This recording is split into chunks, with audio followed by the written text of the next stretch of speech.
Hoje vamos apresentar sobre a matéria de injustiça ambiental, mineração e siderurgia. Hoje estamos com o Rafael, que é funcionário do IBAMA, analista ambiental, né? Bom dia, prazer também. Prazer, meu. Então, estamos aqui eu, Gisele, que sou aluna do quinto período da Faculdade Doctor de Vitória, e o Neidson também, pode se Quinto apresentar. período da Faculdade de Vitória também.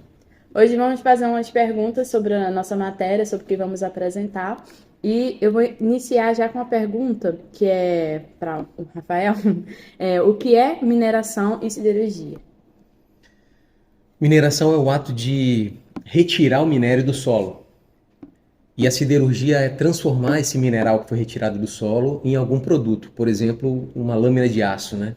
Então existem alguns processos industriais que são submetidos ao minério que foi retirado do solo e com a intenção de transformá-lo em um produto final, uma matéria-prima para outro processo industrial, como uma lâmina de aço, por exemplo, que vai em seguida ser transformado numa carcaça de veículo, por exemplo, né? Entendi.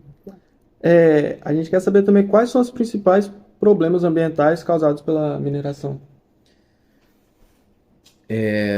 Existem mineração para diversos minerais, né? Um deles, por exemplo, é o ouro. O ouro ele tá embaixo do solo e acima, na camada superficial desse solo, normalmente, o que a gente encontra nos trabalhos que a gente faz no Brasil, eles estão normalmente dentro de áreas protegidas, por exemplo, terras indígenas. Boa parte da extração do ouro no Brasil ocorre em terras indígenas, unidades de conservação, que tem uma característica de ter uma abundância biológica, biodiversidade muito grande. E a exploração do ouro, para que ela ocorra, e normalmente quando ela ocorre de forma ilegal, clandestina, sem acompanhamento das autoridades ambientais, os mineradores extraem toda a camada superficial, ou seja, derrubam as florestas, matam os animais, retiram toda a superfície, né, do solo para acessar a camada do solo onde estão depositados o minério e o ouro. E aí acaba provocando desmatamento. Esse é um dos problemas da mineração, né? Acaba provocando desmatamento durante a captura do ouro no solo. A atividade de extração, ela utiliza o mercúrio para conseguir fazer uma liga chamada de amálgama, que é a liga, o mercúrio se ligando ao mineral ouro, eles precisam adicionar mercúrio e eles conseguem recuperar parte desse mercúrio, mas uma fração disso retorna, vai para a água, contamina o solo, contamina a atmosfera, e isso vai atingir a cadeia alimentar, né, poluindo o rio, contaminando os peixes, que vai secundariamente contaminar o ser humano, o ribeirinho, o indígena que vive próximo daquele local.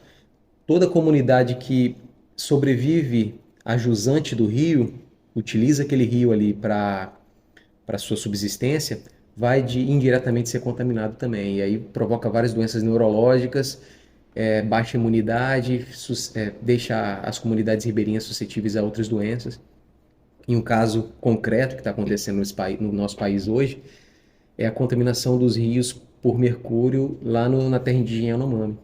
Eu tive a oportunidade de, nesses últimos 15 dias, participar da operação do IBAMA na terra indígena Yanomami e o que a gente observa é expansão da lavra ilegal dentro da terra indígena, lavra de ouro e de caceterita, que é um outro mineral utilizado para retirar o elemento estanho da caceterita, e o estanho é utilizado em vários processos industriais, né? Nas latas de conserva, principalmente, para impedir que o alimento entre em contato que a lata se oxide e contamine o alimento. E a caceterita e o ouro, nos últimos anos, houve uma expansão muito grande dessa frente garimpeira ilegal dentro da terra indígena Yanomami, e muitos indígenas contaminados, baixaram a imunidade e ficaram muito suscetíveis à malária, por exemplo, né? Um dos exemplos que a gente pode dar.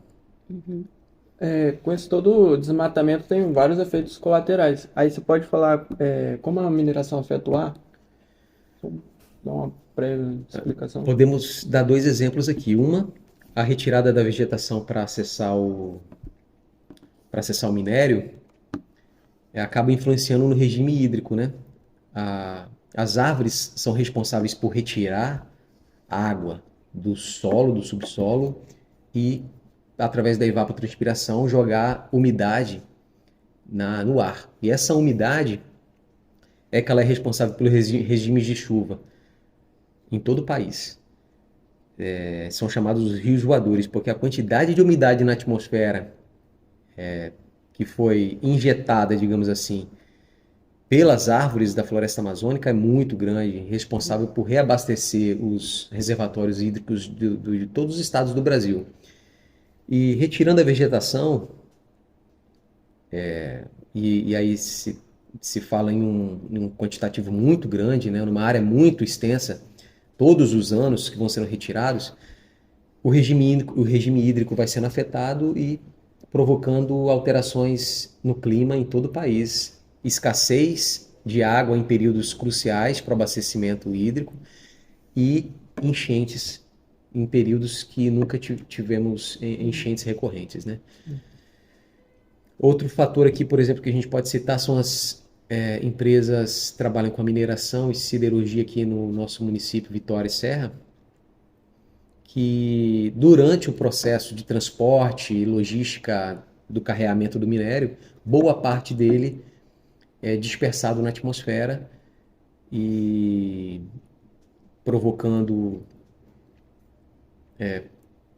interferências, né, ao redor, nas comunidades que residem próximos a essas empresas, poluição atmosférica, processos alérgicos na população, problemas respiratórios e sujeira mesmo, com parte no minério de ferro sendo carreado para as áreas residenciais, né?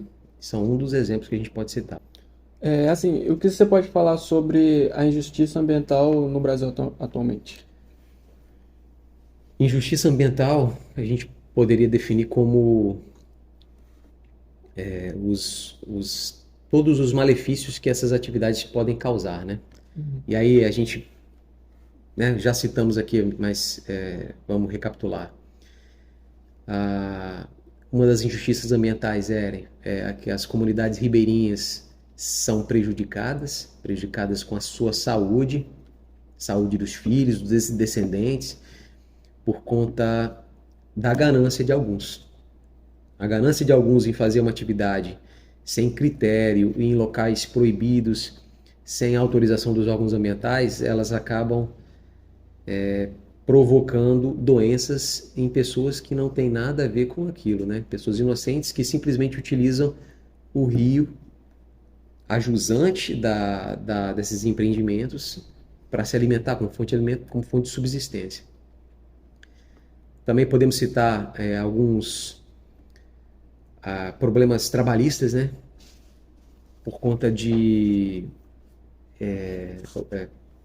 mineração e siderurgia sem adotar os critérios técnicos adequados, EPIs, máscaras, e é por conta disso que muitos trabalhadores, por exemplo, foram contaminados nos processos de mineração da fibra de amianto, que ela é altamente cancerígena e hoje é proibida na maior parte dos países. Muitos trabalhadores foram contaminados, desenvolveram doenças cancerígenas por conta da ganância dos empreendedores em não fornecer equipamentos adequados, né? Então foram contaminados aí pelas microfibras que foram inaladas e desenvolveram doenças e morreram. Hoje é proibido. E assim como toda atividade ela é capaz de gerar benefícios, né? Principalmente na parte econômica, ela também gera malefícios.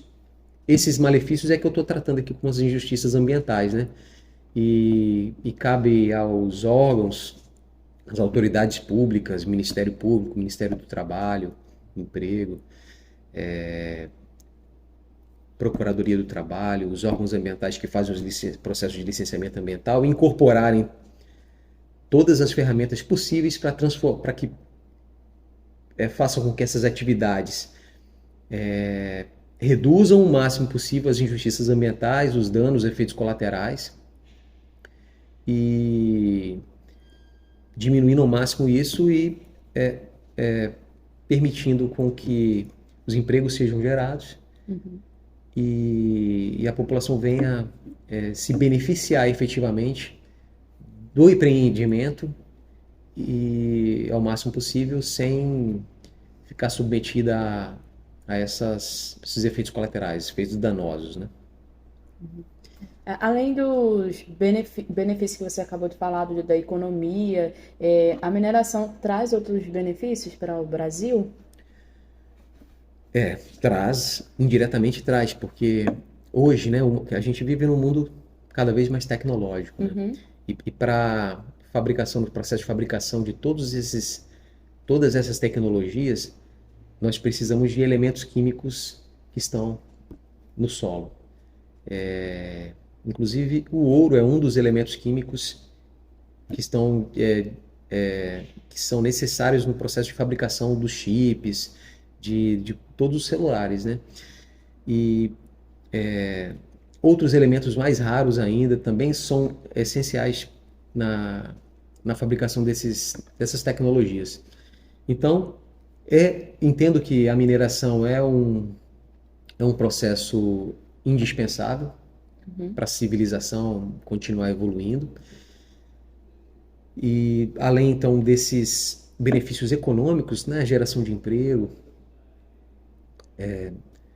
eles propiciam com que a tecnologia seja, digamos assim, construída, disponibilizada para o nosso país, por exemplo, né?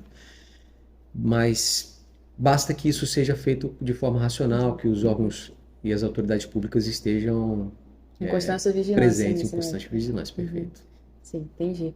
Então, resumindo tudo isso, assim, tem os seus benefícios, mas se todos os segmentos de não trazerem esses prejuízos, isso poderia ser de uma forma melhor e não se tratar de um assunto prejudicial também, né? Se tratando de Perfeitamente. tudo isso. Perfeitamente. Então, essa foi nosso podcast. Eu espero que vocês tenham gostado, né? Muito obrigado por sua Agradecer disponibilidade. Eu agradeço a oportunidade. Muito bom, um assunto que não é tão tratado, mas quando a gente para poder estudar, entender, se expande, né, outros conhecimentos de outras áreas também. Muito obrigada. Tchau, tchau.